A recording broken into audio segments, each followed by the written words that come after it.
This week we're going to highlight a continued record pace of U.S. soybean export sales, although now we're seeing more of that business switch into Brazil. We're also going to highlight a critical weather period here for Argentina, and we're going to wrap up looking at trends in November soybean futures.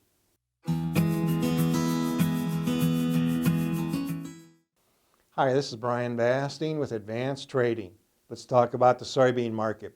We moved into the second half of March here, and there's certainly a lot of movement going on both domestically here in the U.S. and bean prices and what's going on in the world. Let's start out by looking at the sales pace of U.S. soybean exports.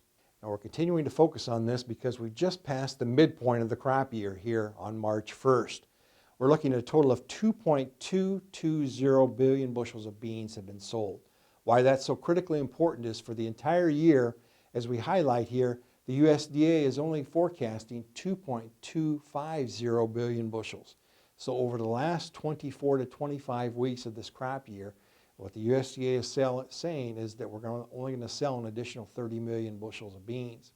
So that continues to tell us one of several things. Either we're going to see some cancellations of these beans, we're going to see some of these sales rolled over into new crop, 21, 22, or perhaps we're going to see additional bean imports. But we continue to see weekly sales figures that justify a higher total from the U.S. than the USDA is currently saying.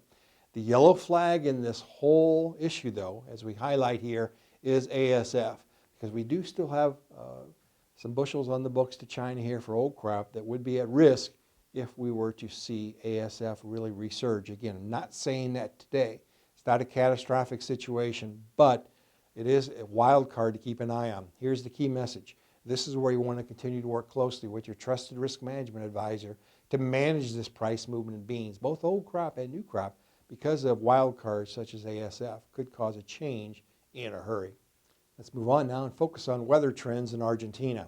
Now we're looking at the slide here, again, the three main soybean producing provinces of Buenos Aires, Cordoba, and Santa Fe. This is a slide courtesy of T-Storm Weather here. We've highlighted this recently here. Looking at that 30-day subsoil moisture, you can see that last week we were at 92%. This week we're at 94% dry. So it is a very delicate situation as these beans in Argentina are approximately at that mid to late August time period, equivalent in the Midwest. We know how important rainfall is in August in the Midwest.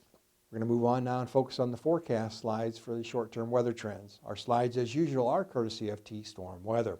Here's a change that's going on in Argentina. It's very important. The next 10 to 14 days, a wetter pattern near to above normal rainfall is forecast.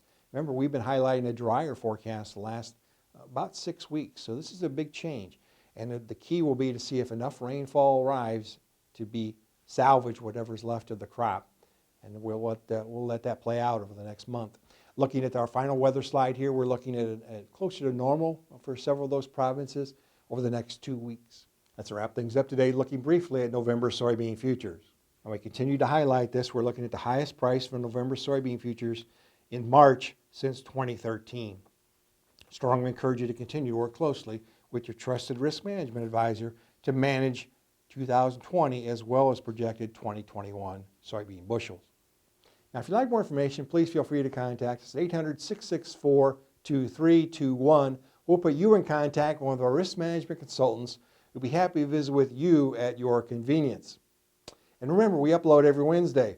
Make sure to subscribe to our channel to never miss an upload. Thanks a lot. Have a good week.